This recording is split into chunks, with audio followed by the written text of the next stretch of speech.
Hello दोस्तों, स्वागत है आपका वीके इलेक्ट्रिकल चैनल पर। मेरा नाम है वैभव कोचे। आज की वीडियो में देखेंगे कि वोल्टेज स्टेबलाइज़र क्या होता है और क्यों हम इसका यूज़ करते हैं। साथ ही साथ मैं आपको वोल्टेज स्टेबलाइज़र को सिलेक्ट कैसे करना है अपने घरों के लिए ये भी बताने वाला हूँ, तो वीडियो एंड तक देखें।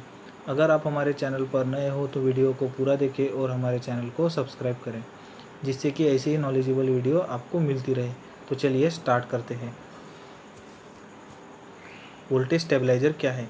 वोल्टेज स्टेबलाइज़र एक ऐसा डिवाइस है जिसका यूज़ हम घरों में आने वाले करंट, जिसका वोल्टेज कम ज़्यादा होता रहता है। वोल्टेज स्टेबलाइज़र उस वोल्टेज को कांस्टेंट यानी कि स्थिर कर हमारे टीवी, फ्रिज जैसे सेंसिटिव इक्विपमेंट को बचाता है। यह ओवर वोल्टेज, अंडर वोल्टेज और अन्य वोल्टेज वृद्धि यानी सर्ज वोल्टेज को अपोज करके डिवाइस को प्रोटेक्ट करता है।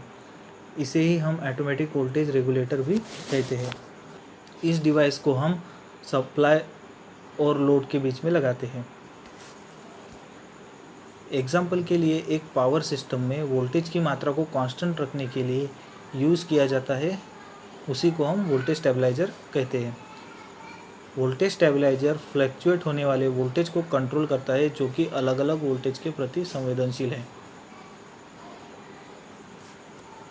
स्टेबलाइज़र से output voltage single phase supply के मामले में 220 वोल्ट या फिर 230 वोल्ट की रेंज में रहता है, और इनपुट वोल्टेज की दी गई कम ज़्यादा वोल्टेज रेंज के भीतर 3 फेज सप्लाई के मामले में 380 वोल्ट या फिर 400 वोल्ट रहता है। अब हम एग्जांपल देखते हैं। ये हमारा लोड है, ये हमारा वोल्टेज स्टेबलाइज़र है। हमारे घरों के अंदर 200 वोल्ट या 180 वोल्ट वोल्टेज आता है, यानी कि वो हर 10 या 20 सेकंड में चेंज होते रहता है। वोल्टेज स्टेबलाइज़र क्या करेगा? उस वोल्टेज को फिक्स करेगा। वोल्टेज स्टेबलाइज़र को हम 220 वोल्ट पर सेट करते हैं, जिससे कि हमें जो आउटपुट मिलेगा वो 220 ही मिलेगा।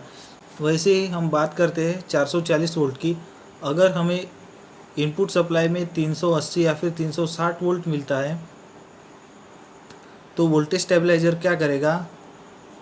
उसको 440 वोल्ट करके आउटपुट हमें दे देगा।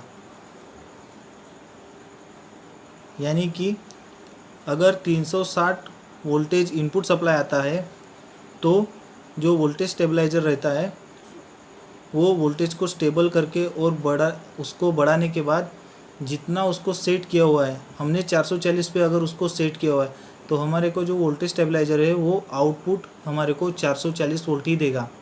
ऐसा नहीं है कि अगर हम 100 वोल्ट को 220 वोल्ट कर दे और 170 वोल्ट को 440 वोल्ट कर दे, तो इसमें ऐसा नहीं होता है दोस्तों, क्योंकि स्टेबलाइज़र की लिमिट होती है, वो स्टेबलाइज़र पे लिखी रहती है। अब हम देखते हैं कि घर के लिए सही स्टेबलाइज़र को कैसे चुन सकते हैं। जो स्टेबलाइज़र होता है उसकी रेटिंग केवीए में होती है। लोड के वैसे 3 टाइप है। First, resistive load, capacitive load and inductive load. Resistive और कैपेसिटिव जो लोड है वो पावर फैक्टर को मेंटेन करते हैं, यानी कि यूनिटी रखते हैं। पर इंडक्टिव जो लोड है वो वैसा नहीं है, वो पावर फैक्टर को कम ज़्यादा करता है। इसलिए जो स्टेबलाइज़र है उस पर लोड ज़्यादा पड़ता है, इसलिए उसकी रेटिंग केवीए में होती है। अब देखते हैं कि अगर आपको स्टेबलाइज़र ख़रीदना है तो आपको सबसे पहले आपके घर का लोड पता होना चाहिए। जैसे कि मैं आपको एक एग्जांपल से समझाता हूँ। ये हमारे कुछ लोड्स हैं और ये उनकी वैट्स हैं, ठीक है। जो सीलिंग फ़ैन रहता है वो 60 वैट का है। इसमें मैंने 3 सीलिंग फ़ैन लिया है, इसलिए वो 180 वैट्स हो गया। Refrigerator 100 watt, air conditioner 1000 watt, washing machine 500 watt, और जो ये बल्ब है वो भी मैंने उसके 100 वैट के 2 लिए, इसलिए वो 200 वैट हो गया। इसका जो टोटल लोड आता है वो 1980 वाट आता है। बट हम ये कंसिडर करते हैं कि उसकी जो अप्रॉक्सीमेट वैल्यू लेते हैं वो 2000 लेते हैं, 2000 वैट लेते हैं। अभी हम वैट को किलोवाट में कन्वर्ट करते हैं, तो हमारा जो वैट है वो 2000 वैट है, उसको डिवाइड करेंगे 1000 से, तो हमारा निकल के आएगा 2 किलोवाट, ठीक है। जैसे 1000 ग्राम इक्वल्स टू 1 kg होता है, वैसे ही 1000 वाट इक्वल टू 1 किलोवाट होता है। तो ये हमारा 2 किलोवाट आ गया। उसके बाद लेकिन जो हमारा स्टेबलाइज़र है उसकी रेटिंग तो केवीए में होती है, ना कि किलोवाट में। तो हम क्या करेंगे, किलोवाट को केवीए में कन्वर्ट करेंगे। तो आप देख सकते हैं केवीए का एक फार्मूला है, kilowatt divided by power factor. Kilowatt तो दिया हुआ है 2 किलोवाट्स, पावर फैक्टर ये 0.8 पावर फैक्टर कहाँ से आया।